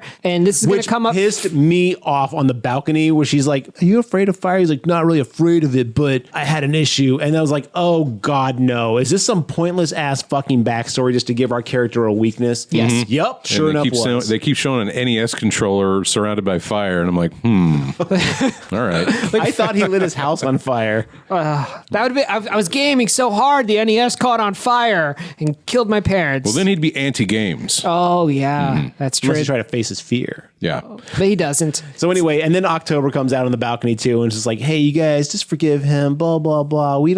We should be more careful. So they log back in. So after this whole thing with the balcony and stuff like that, they log back in and they're playing the game again because Phineas kind of peer pressures them into it. This is where we see that the mirror has an effect. He's like, guys, I turned this mirror around. I think it's polished silver so it doesn't crack because she hates mirrors. Mm-hmm. He hates these cans. Oh. And Hutch is also, he's being a little more cautious of wanting to play the game. He's like, I saw Miller's dead body. It was the exact same way he died in the game. And just like my friend, Loomis, he was hung just like he was in the game. He hasn't put it together completely, but he's definitely like, this seems weird. A lot of people are like, bro, that couldn't be a thing. That's a video game. You're and that's when we hear perceptual reality or whatever. And so after this moment happens, Phineas goes outside and is like messing with the speakers in his car, and he almost gets hit by a big ass semi, which was like the jump scare kind of like, oh my God, that was the carriage that could have hit him, but he escaped it. So we're like, oh, he's safe. You might have been. I was like, this is stupid. I thought it was pretty cool. I thought it was like a nice subversion of like, oof, man, he missed it. Maybe this game isn't like exactly. I would have given you some props if not 30 seconds later, he's driving into supernatural land. Yeah, they all decide to go their own way because they've had enough for today. And as he's driving, I think they were all waiting for Phineas to show up for something. That was the next day, yeah. Right, and he's in his red car, and then he almost hits a little zombie girl, and he almost crashes into a tree. Well, to John's point, the sky starts getting dark and like catching up on him, like the Nothing from fucking Neverending Story. Right. It's like he's like, it's okay, she can only kill at night or something like that. And it's like he sees the sky starting to get dark, and he's like, wait a minute, and then he almost hits like Ghost Girl on the road. Swings by. Did he hit a tree or does he not? No, it's like right in front of the tree. He stops his car. I thought he was going to die from the car crash. That's what I thought too. But then he stops and gets out of the car and he's freaking out and he decides like he can't drive his car anymore. So he calls him on the phone. He's like, come pick me up. Come pick me up. And they're like, we'll be right there. And I'm like, what? I think his car disappears. It's just gone. Well, no, his dead body's right in front of his car when they show up. Yeah, he just decides his car doesn't work anymore. Oh, okay. He decides he can't drive. I think it doesn't work, but they don't show that at all. It just basically, he's just like, you know what? I can't deal with this. Come get me. I'm too spooked to drive. And he looks like he's in the country. Yeah, I don't know where he is. I don't know the topography of New Orleans at all, but I'm like, if you're down on Bourbon Street in a bar, I don't think you live like a city away. Like maybe you do. On the outskirts of Baton Rouge, driving into New Orleans every day? Maybe, it's but... a good thing Southern California looks like New Orleans.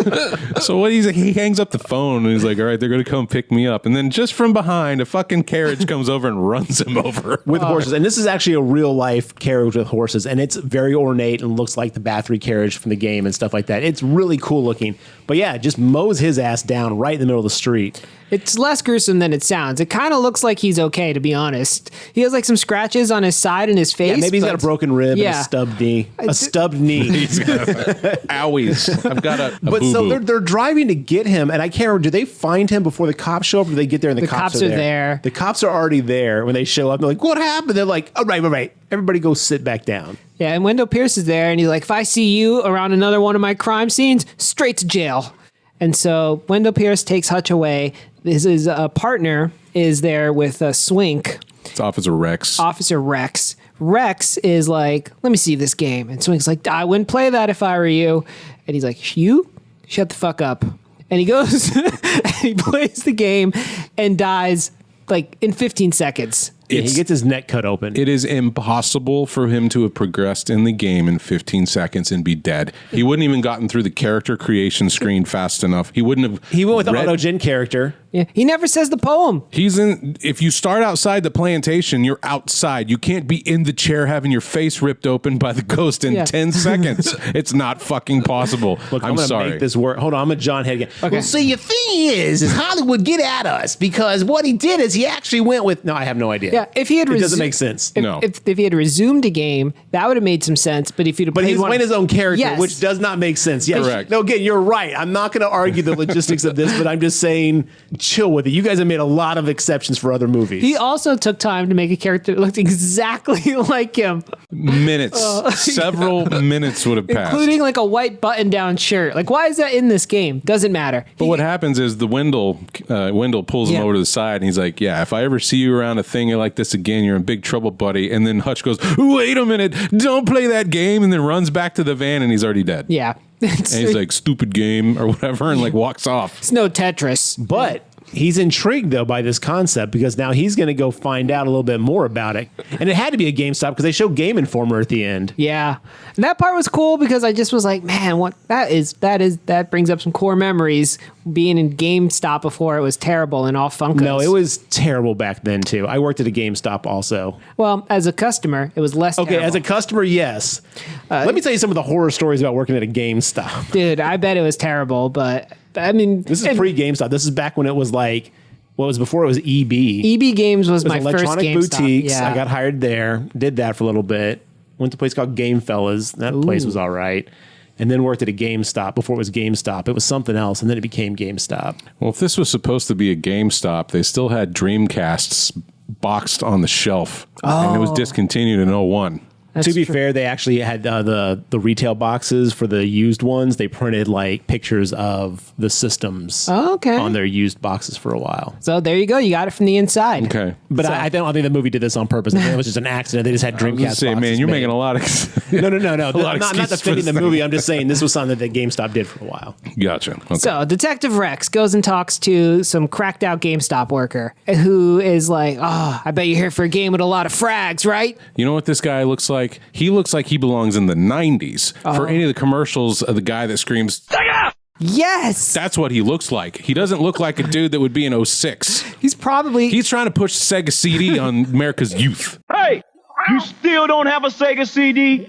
What are you waiting for? Nintendo to make one? That is exactly true. Yes, he drank too much Surge and he's... What was that game, Mind Trap? Yes, there was a Mind Trap. Yeah, they had like the like a cutting-edge 3DO or the something. shit that was like in Hackers, like the graphics from like Hackers, Right. and everyone's like, "Whoa, it's gonna blow your mind, bro!" Amazingly bad CG video games with like real motion video, FMV video games. video, yeah. But the officers were like, "I'm looking for a game called Stay Alive," and he's like, "Oh man, I don't got that. Maybe that's some of that underground shit." And I was like, where was this underground shit of video games that I didn't know about? Gentlemen, let me clue you in here. As someone who worked in this field. There was no video game underground.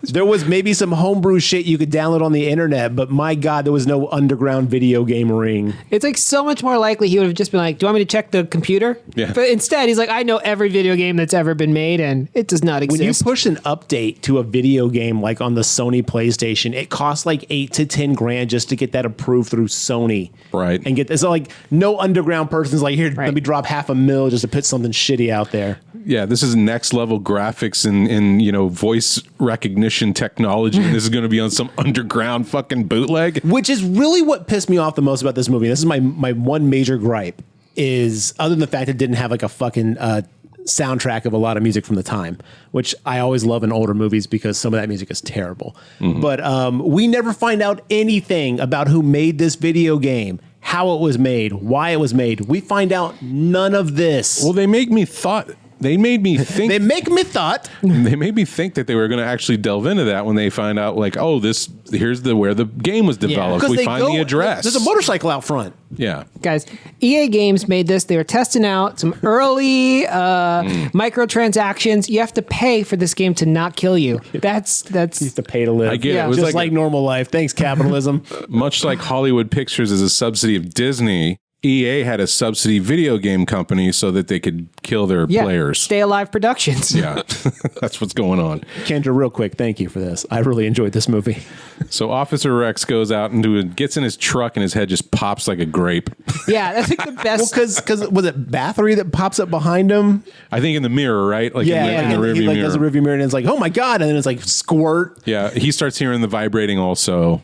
I hated that fucking sound. It just felt like a pager going off and I kept looking for my phone like, who's texting me? I was like, this is the dumbest noise. I did like that scene though. That was like the best kill to me in the movie. The guy's head blowing up. Oh, really? You like that one the best, huh? Well, I mean, there's not a lot of strong options, so. Okay. But that was the best of the bunch. What about Frankie Muniz's Thornbush death? Wow. I'm just kidding. My favorite note on here just says Abigail lives in a van. Oh, dude. Yes, because I think this is the point now where they're like, because who's alive now? Abigail. Phineas got mowed down. Right. So it's just Abigail, Swink, October, and Hutch. Okay. And so Hutch is right. It's just seeing like his friend die and his boss die and October's brothers died. Yeah. And meanwhile, Abigail's like, remember when I told you I had a good life? I live in a van. I'm homeless. Down by the river. Yeah.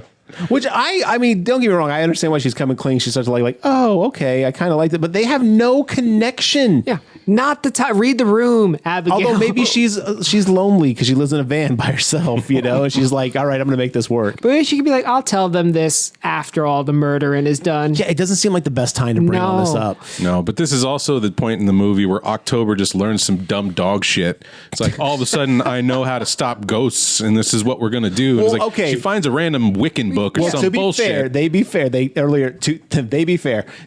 they actually said earlier, it was like, why don't you just tell us how to do it? You're all into that ghost and witchy shit. And she's like, it doesn't work like that. It's not like that. And then sure enough, later in the movie, it's like, it works just like that. Yeah. It's like, I was like, okay, movie. I was reading Tobin's Spirit Guide. Yeah, pretty much. I was like, this is bullshit though. Like, the strategy guide for the game. Yeah, by Prima Games. Prima Games. Stay alive. That's your step one in the game. Dude, that'd be awesome. She just looks like in the index, she's like, video games. I found it.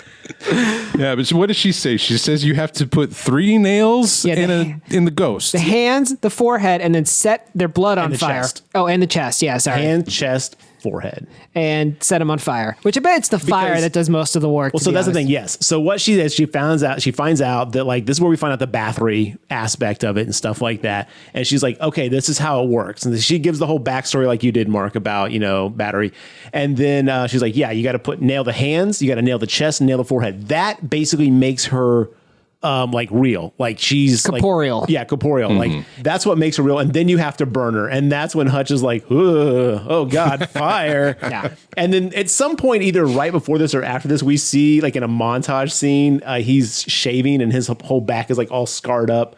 And that's where you start to find out about like, oh, the fire was actually really bad. Mm-hmm. And then when she comes clean about living in the van, he kind of comes clean about like how his family died. And it's honestly, I understand why they did it, but holy shit, it was a drawn out scene. I thought the idea was that Hutch was going to have to face his fear, but he doesn't really do that. He lights her on fire. He does face fear. But like then he just sort of curls up and is like, I guess I'm dead now. Well, he thought he could handle it and he couldn't. Honestly, I'm not going to fault anyone for doing that. So I think our group is split up, right? Abigail and Hutch are going to try to find where the video game was made because they have an address off of Loomis's phone. They go to his house and they're like, okay, so that was Loomis's phone. Yeah, apparently Loomis was a video game tester of some kind. He knew who this person was.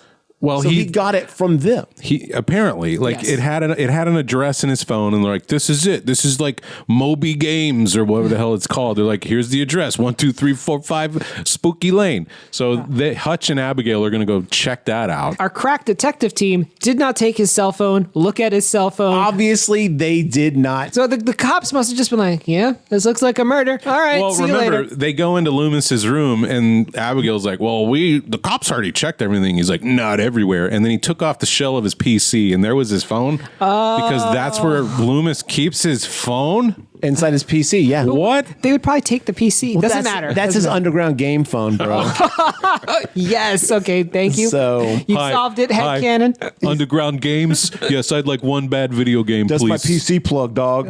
You can't keep your burner phone out in public. I get it. Okay. So anyway, yes, they find an address and they're going to go check it out. So Swink is going to be the guy in the chair and be their Batgirl. And at this Or Oracle, I'm sorry for all my comic nerds out there. So at the same time, while they're finding the address to the video game developer, the cops swarm, and Swink and October are like, oh my God, the cops are coming up. They're coming to bust our asses because the Rex died in a parking lot. So that somehow they know we did it. Yeah. It doesn't even. And they're like, if you don't want to get busted, you got to run, bro. So they fucking hightail it.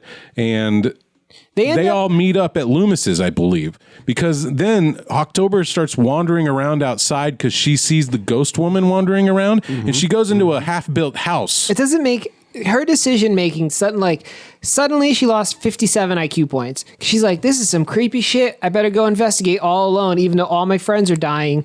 And yeah, she goes in this construction house or house under construction, and immediately October, yes. Yeah. It's like, why would you go in there? Just retreat. But you know what? It does lead to a pretty decent scene. At the same time, the computer game has turned on and unpaused itself. And now we see that the ghost woman is no longer going to play by the rules because they've all stopped playing the game so nobody else dies. Yeah, good thinking on their part. But she's like, nah, dog. You entered into the contract when you said the words at the beginning of the game. So now I'm playing you. On a PC. Yeah. Yes. An Alien, brought to you by Alienware. My thought, though, is like, as the game starts to unpause itself and play itself, why don't they just hold the power button down until the computer shuts off? Great. Take the battery out. Anything like that? Because it's online, bro. Ooh. But you can still It's in the power it off. Matrix. I have no idea. Yeah. You could turn it off, but you can't log out. Scratch that disc. Unplayable. Now we're talking. Yeah, I'm sure you had to have the disc to have the code on there to play the game. Apparently not, though, because the boss was playing at Sans Disk. Oh, good point. Oh, good point. Yeah. Yeah. So it was just an exe file. Yeah, you could just pass that along, FTP, you know. So this did remind me of The Ring. I like how we all just got to hit a moment of like, why do we care about this? But there was a lot of parallels to The Ring in some other stores that we've seen. I would have paid such good money to see that lady come out of the computer. Like, I mean, there was even some pixelated Samaras wandering That's on the true. ground at one point. I was like, wait, that's just straight out of The Ring. yeah, okay. that's true. Got to get your visuals somewhere, I suppose. But meanwhile, October's wandering around this construction site, and she's like, I'm going to arm myself with a nail gun. I was like, go get him, Tiger. And she sees Lady Bartholomew. Her name is Elizabeth Bathory. Oh, she sees Elizabeth Bathory looking all translucent. She tries to shoot him with the nail gun, and the nails just go right through her. And I was like, Because she's ethereal. yeah. I was like, oh shit, it's gonna turn out and she just killed Swink. Wait a minute. Whoa. Stop.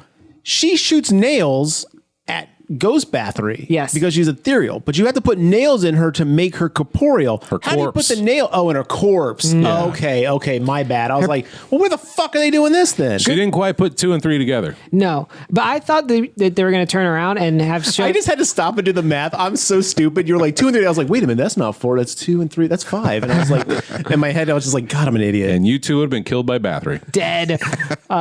Yes, that would have been a better movie if she turned around and killed somebody by accident. Yeah. Yes, I like that. No, Good that's rewrite. Not what Puts happens. a couple though. nails through Swink's hand. Yeah, something like that. Oh, then he can't play the game because his hand, bam. Man, we improve this all the time. We're doing this. You're welcome, Hollywood. I I don't know why I about turned into that. a Jewish man. You can't press a button if your hand is disabled. That's Starship Well, Troopers. that could actually like give him like a disadvantage too. Maybe he's like doing really good. And he's like, oh, my hand worked. I could get away from her easier. Yeah, but no, none of that happens. Instead, a la Hellraiser, chains come down and go around her ankles and drag her up. And she goes, fuck you, and gets her throat slit. Yes, she does. And you know what? She did die like a gangster, so I give props like that. But also, didn't have to die. Could have just not gone in the house.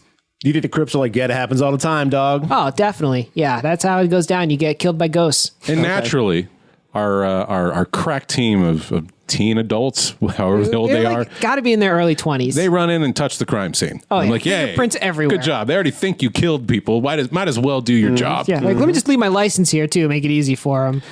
We'll be back for our friend. I Love didn't do Swink. it.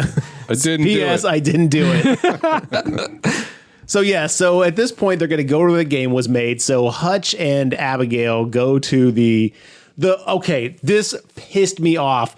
They roll up to this plantation and they're like, they get up to the door after like walking up to it. It's exactly the same like location as in the game. Very obviously the same location. Yes. They walk up to it and they're like, this is the place. wait a minute. This is the Gertrude plantation or the Giorgio Garouge plantation. You should know that immediately. Also, there was a sign with the name over the fucking entrance. You would have had, they went to that gate, so they would have seen the name of this place too. But yeah, that whole slow like realization of like, wait a minute, is like, bro, there's no way you could not know this.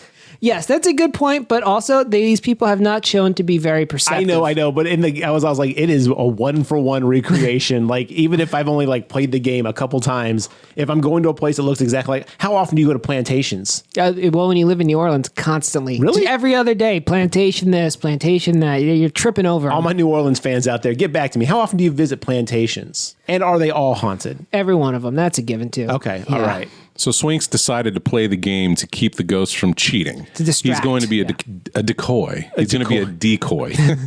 A Matt decoy. And yeah, they're like, but if you die in the game, you'll die in real life. Like, okay, we've already established this. You can stop saying it, but they don't. But he does say, like, look, I could die either way if she starts cheating again, so at least one of us can keep her occupied. Because when the game starts playing itself, he goes, "You cheating bitch!" Yeah. He's like yelling at the computer, and I was like, "Oh, you're one of those gamers." I like that part. I was like, that's realistic. So Abigail and Hutch go inside, and Swink's going to continue to play the game out in the van. And at some point, the van just shuts itself closed. Also, what are the rules? The ghost can just do whatever, right? whatever. There It are doesn't no matter. rules. It's fucky, Yeah. right? The rules are the ghost wins. Whatever the rules need to be for that, that's the rules. So the van shuts itself, and then the game starts playing, and Swink's character is about to die, but he somehow reaches far enough to hit the D-pad to make his character in a video game jump out of the way of the carriage again. And then he smashes the window of Abigail's home. Poor Abigail. Well, he does that to get to the controller. He smashes Right. the like side window to barely reach the controller, knocks his character out of the way. Why doesn't he just use the keyboard? We couldn't reach it. He was reaching through the window. He barely hit the plugged-in okay. controller to move out of the way of the carriage. All right, that's fair. But that's then he fair. gets in. He climbs through the window or some shit somehow, and then he finally gets in. He's like, "All right, let's do this." And he puts his little hand thing on, and he goes, "Wait a minute, this is gay," and then takes it off. And I guess he's gonna raw dog the game. Yeah, he's like, now you're playing with power. If only he said that. It's so great. Once he gets back in the van, he takes control of the game because now it's personal. So as this is going on, we cut back to the house where Hutch and Abigail are looking to try to find out who made it or the history of it, and that's where they find out that this is the Giorgio suite. Jarouge. The Girouge plantation. And basically Abigail gets locked in a closet where she's getting attacked by Bathory and the little girls, and they're holding her and she's about to die. And so Swink and now how are they talking to each other? Because homeboy Hutch doesn't have a headset. Cell phone. Oh, cell phone. Okay. Avengers headset. Okay, there you go. So anyway, he's like, you got to get me in there. I got it. He's like, it's just like in the game. I'll unlock the door. I found a key, and then suddenly the door is unlocked. And he's like, go up the back stairs. And he's like, I can't get in. He's like, there should be a crowbar next to you. So it's like in game versus reality. So These things are happening in tandem, yes, exactly. So which doesn't make sense, but the game's, why would the ghost allow this? If she's already trying to cheat and kill him in the begin with, like, why would she allow them to do other corporeal versus ethereal things? it's about the competition, bro. I guess, but she seems like she doesn't care about Gotta that. hone your skills, man. They found a bug in the game because it's still the beta, right? So she didn't want that to happen, but accident, they hit the no clip code, and bam, now they're walking through walls and shit. Do you ever get tired of saying bullshit? Never. I could do this all day. Any other plot holes you want me to tie it up? Actually, unlike Swink, everything he just said made sense. I know. Swink is just popping off with the most random shit as he does. But he does get Hutch to Abigail in time, and they throw a rose down because that's still a fucking thing in this movie. Kiss from a rose on the grave. And so Imagine if they did. Oh, they couldn't afford that song. That'd have been awesome. But yeah, I guess at some point, like, the ghost is going to start attacking Swink in the real world, so he just ups and runs away. As you do. He runs away into a field, and then he collapses in some roses. and I guess they just miss each other or something, but Hutch or Swink gets killed by Bathory and the Roses, supposedly. Well, we don't actually see him die on screen. He just sort of falls. So he falls into a pile of roses as the ghost comes upon him, and then it just hard cuts. When Abigail and Hutch find the computer screen shows a dead body and says game over. Oh, so you think he was just playing dead in the roses, so he was protected. He was 100% alive. Yeah. Oh, okay. I thought he died and like came back because of the roses or some shit. No, as one of the rules that the game actually does follow, or the movie follows rather, is that if you throw a rose at a ghost, it makes the ghost go away. Can't handle the power of roses. And throughout the entire game, we'll see him drop roses here and there. And as we go up to the tower, which are... They find the tower in the backyard of the fucking cemetery area. Son of a bitch! There it is! How do you miss that tower in front of, like, if you're looking at the front of the plantation, you could see the tower above the house. It's like, a 7-story building. Like, you don't miss that. I got much like John, shut the fuck up. Anyway, moving much on. like dogs, they don't look up, so they never see things above them. That's not true. Dogs look up all the time. It's pigs that can't look up. But anyway, the point being, Jesus Christ, John, they decide that, okay, Squink's dead. We got to go basically kill her. So they grab a couple roses for the road and they run up to the tower. And as they're about to go in, they're about to get hit by Elizabeth Bathory's like carriage again. I guess this is her go-to move. It's the only one that's programmed into her other than scissor stab. He locks Abigail inside the thing and then throws a rose or puts his hand up. I don't know what happens, but he dissipates the carriage right in front of him. Yeah, they get through into the tower and they actually find that secret passage that Abigail found in game. They're like, aha. And they go in there and they find the backstory. That's where all the backstory was. In a bunch of notes and like, oh, this lady killed a bunch of kids and she was a nasty, mean woman. She fucking hates roses. And as they're continuing up the tower, the door slams shut, keeping Hutch going forward, and Abigail is locked inside the room with all the backstory. Now, I love this because Hutch, in a moment of like, you know, selflessness, says, here, take the final rose to protect yourself. And as he works his way up this tower to go kill the Elizabeth Bathory ghost, she decides to take the rose that could save her life and do the he loves me not pedal rip off the fucking thing that could save you. You stupid dummy. That's true. I was so furious with her. I was like, you know this works. And you're just like, screw it. I'll take this gun, but I'll throw all the bullets away. You're like, what are you doing? Is it the petals that give it power? Well, the petals the fall to the stem? ground and then dissipate. They show them kind of burn into ash. Oh, that's or whatever. true. They do show that. So the petals. So really, all you need are You got rose the whole- petals. Well, maybe. I don't know if they work separately or not. Maybe how it's like long- a gun bullet situation? How long does Without the stem, the petals are useless. How long does each rose give you before she starts coming back? Because it doesn't seem to work all that great now. Maybe it's, Minutes and 22 seconds. Showing up every 10 seconds now. it's diminishing. The more you use it, the less effective it is. So, Just like cocaine. ooh, then they missed an opportunity for when Hutch leaves for Abigail to go, stay alive. Why didn't they do that? I don't know. That would have made more sense. Yeah, well, it's because they didn't hire me. Anyway. So I Abigail, think he says it to her, doesn't he? He's like, stay alive. And he's like, I want you to stay alive. And she's like, I know. Oh, does he? Yeah, All there's, right, a, there's there a you go. line where someone says it and someone's like, no, I know. Like, it's like they acknowledge it. Tremendous work, writers. In that case, 2 thumbs up. So anyway, he's going to make his way up the tower because it's the boss fight and you have to go up the tower, evidently. and Abigail gets caught because I love me not. And So dumb. She gets strung up by her legs. And now Ghost Woman is now walking around slowly. And there was one weird scene where all of a sudden the ghost was naked. Yep. What the fuck was that? It was like gonna bathe shot in in the blood. dress, shot in the dress, back to Hutch, shot in the dress, back to Hutch, naked. It's like, what? Bathed in the blood. Maybe Abigail's a virgin. Oh, perhaps that's what it shit. is. Okay. Because she's a young, beautiful woman and she wants to. Because the thing about Bathory is like she like supposedly, according to like the fucking mythos, is like she's super vain and she couldn't stand getting old. That's why she didn't like the mirrors and yada yada yada. like and so that. she would bathe in the blood of virgins to stay young. Now, to be fair, obviously that shit worked because when he opens up that casket or that like, you know, box or Yeah. whatever she's in, Corpse box. that corpse is immaculate. How's about sarcophagus? I like There corpse you go. box. Like great skin on that corpse. Yeah, that's looked- true. she looked perfect. Skin on the corpse, period. Like, let's not Yeah. be talking about great skin, Ooh. just skin on the corpse. That's, yeah. And great hair. I mean, yeah, she's still got it going on as a dead person. And not to get into like necromantic territory here. No, her and Stacy's mom ain't got it going on. Jesus Christ, John. So Hutch is going to take his sweet fucking time putting the nails in the corpse. He's gotta make "Could sure you do it right." Could you go any slower, my man? She's already dead. What are you worried about? Yeah. But nope. So He's in, just barely tappa, tappa, tappa. tappa. Sorry. sorry.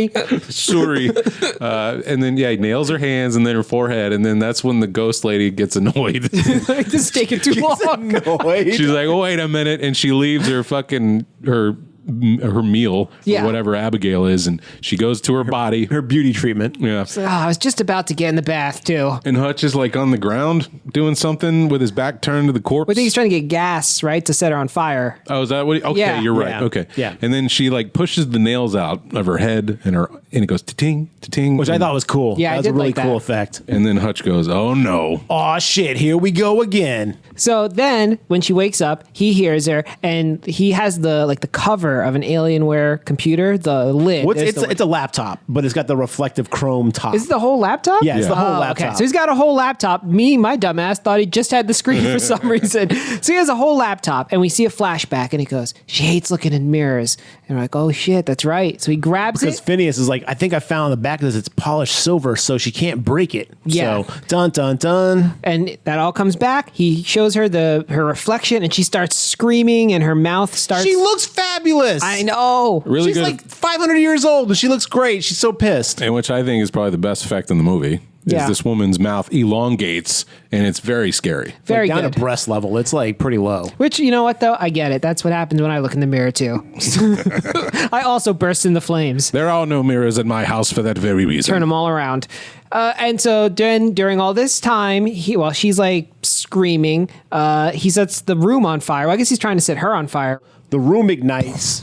Everything's on fire. Now, shout out to this dude and his poor trauma of being a child and watching his parents burn alive and shit like that. But he just reverts back into like slink against the wall like mode. And he's just like, all right, I guess I'm trapped in this room, flashing back PTSD from it. And then Abigail kicks open the door with Swink. No, Swink kicks open the door. Holding Okay. a rose bush. Fuck Yes. yeah. At first I didn't know what it was. And I was like, does he have a broom? Dude, that's super Swink, man. Revealing that he never died.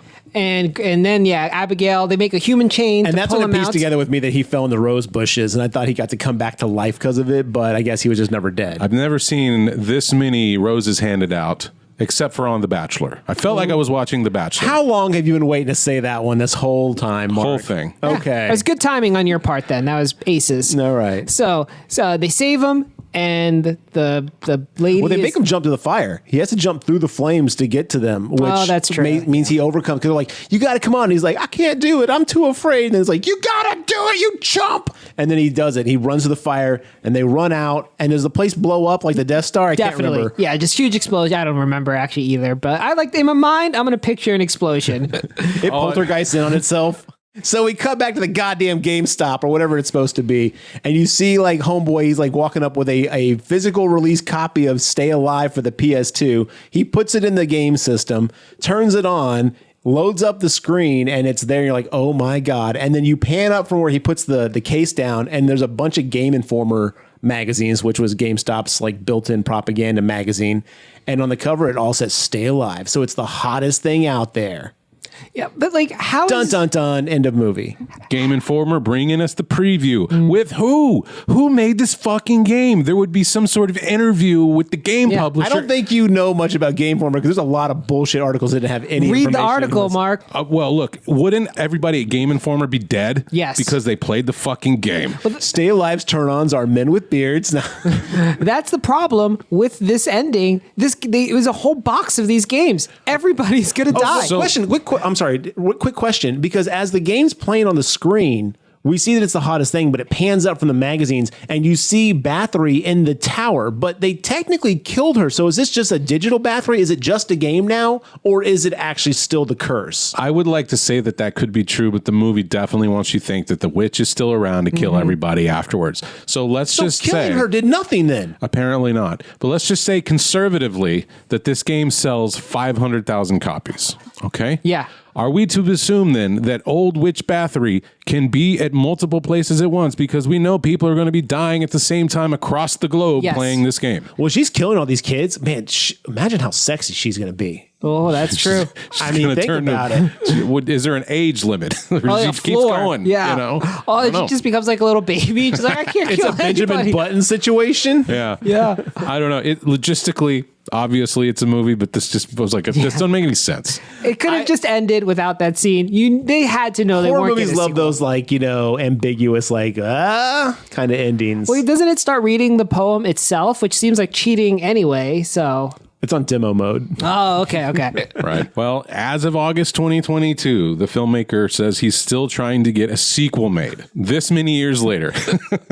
Still alive. I think at this point, you'd rather just do a remake, perhaps. Yeah. Maybe clean it up a little bit and make something new. I don't know. It could be like a VR situation now, and that would actually make more sense. No, because they're going to fucking talk to Meta, and then they're going to be like Facebook branded, and there's going to be nothing but like Facebook propaganda. And they're like, isn't Zuckerberg a genius for letting us do this? Do you know how weirdly creepy it would be if the horror movie was with all those little Meta like avatars? Because they're all like so already creepy. It was like the Mii's, like from like the Wii, those little weird little like goblin headed fucks. Oh, that would be awesome. Well, a couple of reviews off of Letterboxd. I have one here that I wanted to read that says, this movie is like sitting in the Clockwork Orange re-education chair as it flashes an hour and a half of 2006's track jacket ass aesthetic at you. Ooh, track jacket. Another person says, I cherish this film. One of my favorite theater memories is going to see this as a double feature with Slither. And I was like, that's the better one. Oh, yeah. A Perfect Day, she says. Is that you, Those are Kendra? both great movies for fun, like campy horror. I remember the theater erupted when Frankie Muniz came back, and it's honestly something I'll never forget. Anyway, I miss this era of horror and will defend it until I die. You know, I believe that the theater erupted when Frankie Muniz came in because that was a good heroic scene. I buy that. And It shocked me. I didn't expect it. I thought he was dead. Same. I saw all the roses like a movie, or are you just going to ignore all of your rules now? Yes. But they didn't. So at least there was that. Agreed. But I was like, yes, this movie would ignore all of its rules. So it didn't it got me. I was like, oh shit. All right. Way to go, Muniz. Money Muniz coming in. With the exception of like some of the time type things where like, just that what was popular and cool at the time, especially those characters, that was peak South Park time, like, let's be honest, like this is a really competently well-made movie. I mean, there's some like technical stuff that definitely could use some cleanup, and the script definitely had some holes that needed maybe a little more addressing, but overall it was fun. It was paced well. Like the scares were pretty decent. I'm going to say this is probably an incompetently made film, but it was made. You didn't watch the special features, the behind the scenes? No, it didn't come Because with. Mine Copy didn't come with any either. If you're trying to decide, listener, if you want to watch the uncut version or the theatrical version, this person who's seen both, but they claim that the uncut director's cut adds a bunch of useless, pointless scenes. Like, for instance, there's a scene where Abigail's taking a shit and Hutch shows up and realizes there's no toilet paper, and he just opens the door to talk to her and like embarrasses her for a little bit. And then like they kind of have a little conversation with the door open. Funny, Also, it just seems like the uncut version's way more horny and gross. Oh, that's what this movie needed. Aspects, you know what I mean? So this person says, That's not like gamers to be horny and gross. so this person says, stick with the theatrical cut. I didn't see them both, so I can't say. You know what they're missing in this movie now that I think about it? I didn't see one single balls. Remember that drink that came in the blue container? The caffeinated water. Yes. Gamers in 2006 guzzling balls.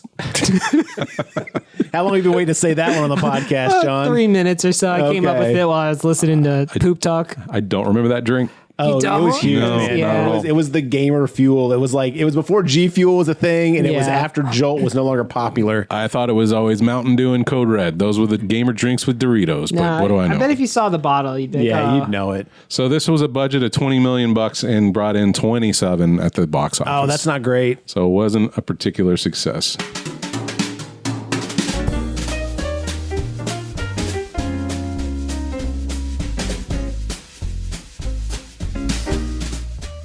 Well, I think this movie is a lot more fun to talk about than to watch. I agree with that. So in that, I Hey. would say I'm going to disagree.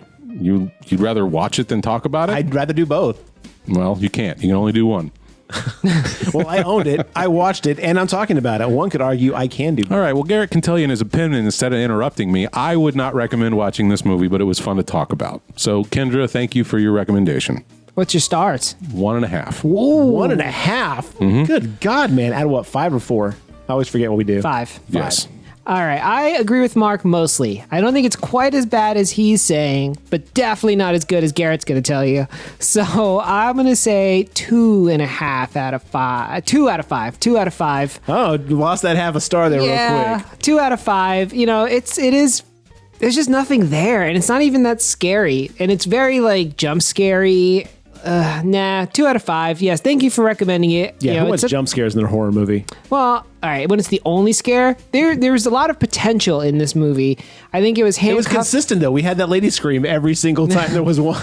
And it wasn't scary the first time. I think it was probably handcuffed by maybe like having Frankie Muniz or something. Like, I don't know why it couldn't be gorier, but I it's just not for guarantee me. you it was probably, at the time, horror movies were not allowed to be super fucking like hardcore. It was just like this person said they had a double matinee with Slither. Slither's Yeah. like 300 times better than this movie.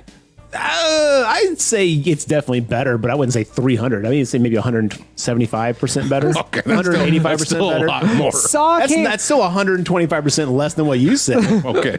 What, we turned to a math cast? Yes. Hey, look, I've been doing the math this whole podcast ever since the 2 + 3. The Saw came out in 2004, so they could have done more in 2006. It wasn't super common though, but yes. And plus Hostel. with Frankie Muniz though, they were trying to hit that teen girl crowd. They were trying to do it. And I think that's what you were going for, John, when you said they were handcuffed. That makes by sense. it. I'm not a teen girl. Yeah, I I'm think not the demographic. Yeah, maybe Kendra was at the time of this movie coming out. Kendra, was. did you have a thing for Frankie Muniz? You can let us know. Yeah, in who fact, didn't? all of our listeners, male or female, let us know. Did you have a thing for Frankie Muniz? Yeah. And here's what I think. I think this was like a good introductory horror movie, like something to show someone who maybe not really into horror or is like doesn't know. They're like, oh, I'm afraid that I'll be afraid or whatever. Entry horror. Yeah, this is like a good way to sort of get your toe in the water. Like a Black Phone. Yeah, probably worse, But but Black Phone was well made. yeah. So I'm gonna go with 2 out of 5. Okay, I'm going to put it at 2.5. I'm going to give it that half a star. It is definitely not worth a 3. It is definitely not worth a 4. But I had a lot of fun with this movie. I thought of the time, it really delivered. I forgot about some of these character tropes. If you go back and watch Hatchet, you see some of the same character tropes and characters, and you're just like, oh, Jesus. Like, you remember what people were like in certain aspects, and it's kind of fun to take a trip down memory lane. And I enjoyed the campy, bad game takes on it because, again, like, I don't want something that's super based in reality for a video game thing. Video games can be kind of boring if you're just watching them. So I enjoyed the fact that it was written by people who didn't really fully understand it, thought that they knew what they were doing. But overall, I think everyone did well. Enjoyable film. Thank you, Kendra. And I'm not being sarcastic like Mark was. I wasn't either. No, I do appreciate when people give us recommendations. I mean, yeah, we're not going to like all of them, but it's a good way to expand outside of movies we know about. Was this as good as Bone Tomahawk? Another fan. Definitely not. Yeah, I would definitely watch Bone That was a Tomahawk. loaded question. I was definitely setting you guys up. All right. Well, listeners, have you seen Stay Alive? Let us said Bone Tomahawk, didn't you? I was thinking about it. Let us know on our social media. We have an Instagram, a Twitter, a Facebook. We've got a website. thegravetalk.com is our website. Yes. Updated weekly updated every other week with our episodes, but sometimes other shit too. So fun stuff. Next movie we got coming up, Evil Dead Rise. Woohoo! The new Evil Dead flick coming out. Okay. Well, listeners, get Evil Dead Rise watched, and we'll see you next time. Thanks for joining us. Good